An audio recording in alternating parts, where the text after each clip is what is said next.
السلام علیکم ناظرین۔ ایک روایت سے معلوم ہوتا ہے کہ حضرت سلیمان علیہ السلام حضرت داؤد علیہ السلام کے بیٹے اور بادشاہ بنت ہینا سے تھی۔ اوریا کے شہید ہونے کے بعد بادشاہ کو حضرت داؤد علیہ السلام نے اپنے نکاح میں لے لیا تھا۔ کہتے ہیں کہ حضرت سلیمان علیہ السلام اسی کے بطن سے ہیں، اور یہ واقعہ جامعۃ التواریخ میں مذکور ہے۔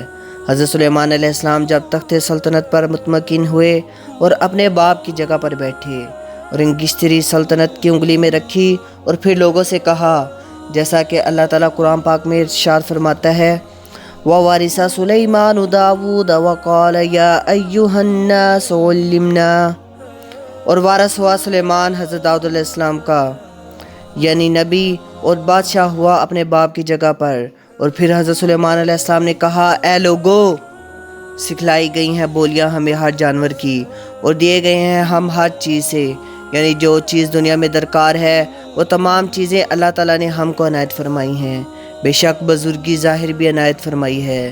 جب سلیمان علیہ السلام کا تخت نکلتا تھا اور ہوا پر چلتا تھا، تمام پرندے ہوا کے جھنڈ ان کے تخت پر آ کر پروں کا سایہ کرتے، اور فوج انسانوں کی داہنی طرف اور بائیں طرف ہوتی ہے، اور تمام ہوش و طیور چپ و راست پس و پیش گرد حلقہ باندھ کر ان کے ہمراہ چلتے تھے۔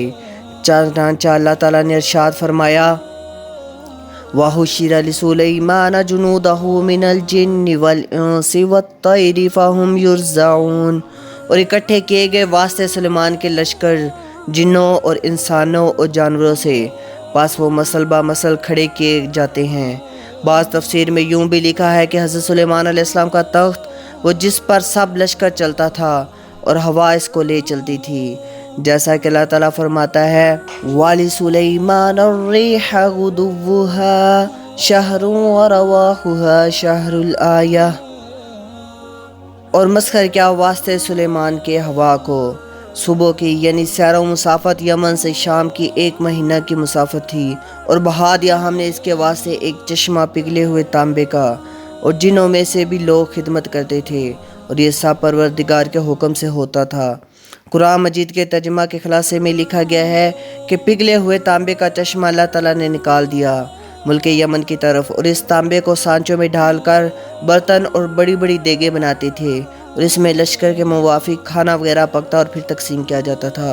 اور فرمایا اللہ تعالیٰ نے، فَسَخَّرْنَا لَهُ الرِّيحَ تَجْرِي بِأَمْرِهِ رُخَاءً حَيْثُ أَصَابَ، پھر ہم نے تابع کی اس کے ہوا کو جو چلتی تھی اس کے حکم سے نرم جہاں پہنچنا چاہتا۔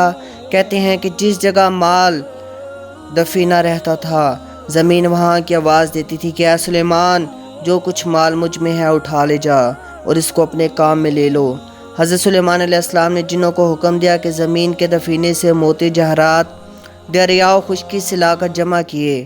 اللہ تعالیٰ فرماتا ہے، وَالشَّيَاطِينَ كُلَّ بَنَّاءٍ وَغَوَّاصٍ، اور تابع کیے سلیمان کی شیطان ہر ایک عمارت بنانے واسطے اور غوطہ لگانے والے۔ کہتے ہیں کہ ساری دنیا میں جہاں معلوم کرتے کہ کوئی جن ستاتا ہے آدمیوں کو، تو حضرت سلیمان علیہ السلام اس کو قید کر کے دریا میں ڈال دیتے تھے، یا پھر اس کو زمین میں دفن کر دیتے تھے۔ اور بعض تواریخ کے حوالے سے معلوم ہوتا ہے کہ بعض جن تو اب تک قید ہیں۔ واللہ اعلم بالصواب۔ آج کی اس ویڈیو میں اتنا ہی کافی ہے۔ آپ سے درخواست ہے کہ پلیز اس چینل کو سبسکرائب کر دیں اور بیل آئیکن دبا دیں، تاکہ مزید آنے والی نئی ویڈیوز اور اپڈیٹس آپ کو بر وقت ملتی رہیں۔ شکریہ۔ اللہ حافظ۔